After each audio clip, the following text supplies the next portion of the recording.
Hello and welcome back to Latest Sin. Today I wanted to do a video showing the difference between limited edition and special edition watches. And are they worth it? There are three things I tend to look at when I'm looking to buy a limited edition watch. The first thing is how many of them are being made. The second, are they numbered in sequence or not? And the third is try and get the lowest number on the watch as possible, ideally in single digits. This is the first watch I want to show you. It is a T-Race limited edition Tissot. This was purchased in 2014. I just really liked the design of this watch, and I specifically wanted a tachymeter, and this just fitted the bill. You can just make out it is one of 3,333, this being numbered 2210. With that being said, it is quite close to the limit of 3,000, where anything above, people basically say it's getting close to a production run. So you could argue this is a production run watch, or close to it. So what are the pros and cons of this Tissot T-Race limited edition? Well, I suppose the pros are that it is a limited run. It's numbered to around 3,000. Therefore, it's close to a full production run, so it's on the borderline there. It's numbered. The cons, well, they would have to be that the limited number is on the high side. If it'd been in the low hundreds, single digits, double digits, it would have been slightly better, and the value resale would have obviously been higher too. So is it likely to hold some increasing value? Yes and no. Yes and no. I think this is borderline because of the high limited number and the stock level produced. This is my Airman 1953, which is purchased this year. And this is also a limited edition watch. So where this watch differs from the T-Race is that, as you can see there, it's limited to 1,000, and this is number 65 of 1,000. So what are the pros and cons of this Airman? Well, the good news is that it's a limited run of 1,000. It's numbered, which is good, and also it's got a low number of double digits and 65. I can't really see any cons about this particular watch, so how likely is it to hold some increasing value? I would have to say yes, it's got the potential for increasing value. Of course, had this been limited to 250, 500, obviously that value would be more. I really like this watch, and it's a keeper for the collection. Now we move on to my Seiko Prospex divers. Now why this watch differs from the T-Race and the Airman, although yes, it does state they're limited edition, it's not numbered. Therefore, we don't know how many of these watches have been produced, and we certainly don't know what number this watch is in that series.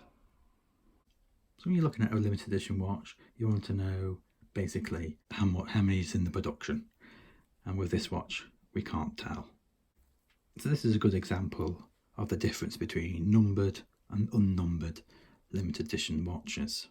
So what's the cons and pros and cons? Well, I would say there's more cons than pros on this one. Limited run's not told, and that we don't know how many. It's not numbered either. So is the likelihood it's going to increase in value? I would have to say no. Based on those stats, I would have to say no. Now we come on to what they call special edition watches. This is the Traser Storm Pro. As you can see there, it's stated on the rear, special tactical edition. So the difference between this And the limited edition ones, again, we don't know how many of these watches have been produced. What drew me to this watch is that there is no lume applied to the indices of the watch itself. There are what they call as tritium tubes, which is gases around the dial of the watch which produce the glow.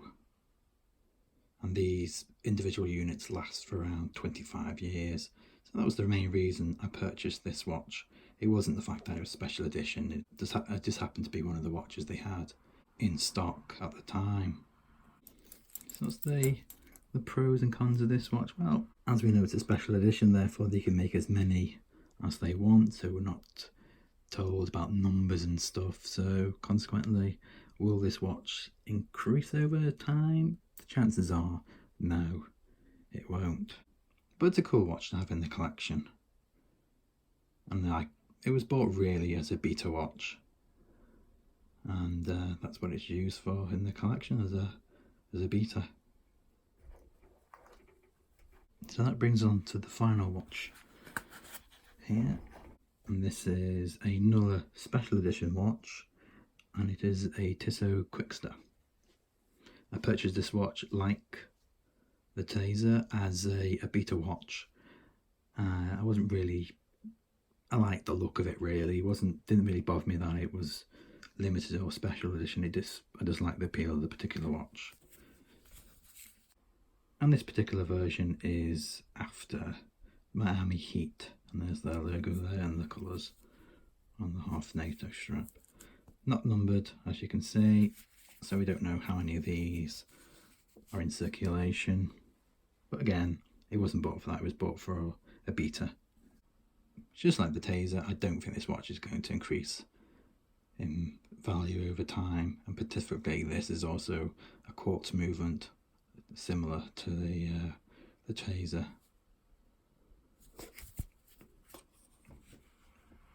So to sum up, what should you be looking for when you see a limited edition watch that you particularly like? Is to note the production run. You know, what's the production run? Is it over 3,000? Is it under 250, 500? Look at those areas there, particularly if you're looking to make money on the piece in the future. Also, you want to know the number of the watch prior to buying. Ideally, see the watch in person. The lower number, the better, really. Specifically, if you can get it in a single digit or a double digit, they're particularly the numbers that collectors are after. In regards to special edition watches, if you like any particular watch, as regards if it's limited or special, if you like the watch in question, it's down to personal choice. Just like I said with the Tissot I liked, and the Traser, they were bought for beta watches, and the fact they just happened to be special edition was just an attraction to it. Same goes with the Seiko there. So that's it, that's my quick look at my special and limited edition watches in the current collection. So thanks for watching, and I'll see you in the next one. We're looking for the bedding section. You see, we need some new sheets, as well the stains just don't just come out in the wash these days. Yeah, there's plenty of stains. I know. I see. Oh, cheers, love. Yeah, we just followed this arrow. Okay, that's great. Thanks for your help. Oh, Marge. Doesn't this remind you of your Tony's Spanish apartment? You know, I think it could be exactly the same bit of kit. Oh yes, that reminds me. Do you remember there when we looked after him, finding that jockstrap under the bed, along with those toys? You know, toys of an adult nature. Oh yes, it's all coming back to me now. Fun in the shower. Oh yes. Don't you remember me teasing you with the jockstrap? That was certainly a hot and sticky night, Marge. Marge? Oh, I've embarrassed her. I've been stood up. Oh dear.